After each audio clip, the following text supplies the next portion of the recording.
देखो असहिष्णुतार पराकाष्ठार पहुँची विरोधी दल दीर्घ 24 वर्ष शासन दायित्व रहिला परे जो कथा करि पार नथिले भारतीय जनता पार्टीर सरकार मोहन माझी नेतृत्व रे ए गोटे मास भितर जेति काम कले से असहिष्णु हो पड़ती एवं असहिष्णुर पराकाष्ठार प्रदर्शन करुछंती। गोटे पटे ओडिया अस्मिता कथा कहउछंती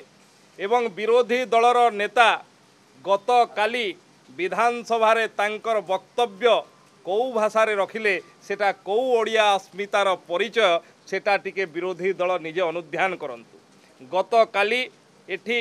हाउस बाहरे मीडिया रे मध्य विरोधी दलर नेता कौ ओडिया अस्मितार परिचय देले ता मध्य सी अनुध्यान करंतु एवं ओडिया अस्मिता कथा उठेबे। 24 वर्ष धरी जो माने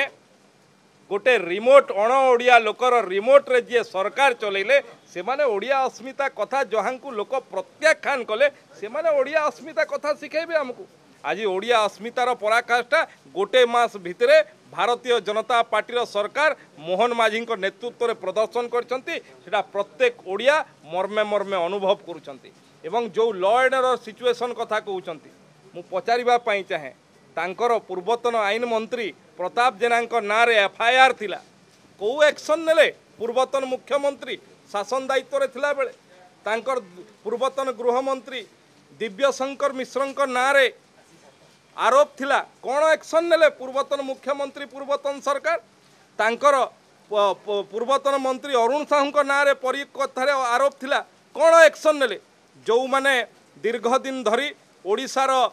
शासन व्यवस्था को एवं आईन श्रृंखला विस्तार को भुसुड़े देते से माने आज आईन श्रृंखला कथा कहते ये सरकार मोहन माझी सरकार भारतीय जनता पार्टी सरकार गोटे संवेदनशील सरकार दायित्ववान सरकार निश्चित भाव में तार दायित्व निर्वाह करेंगे अपेक्षा।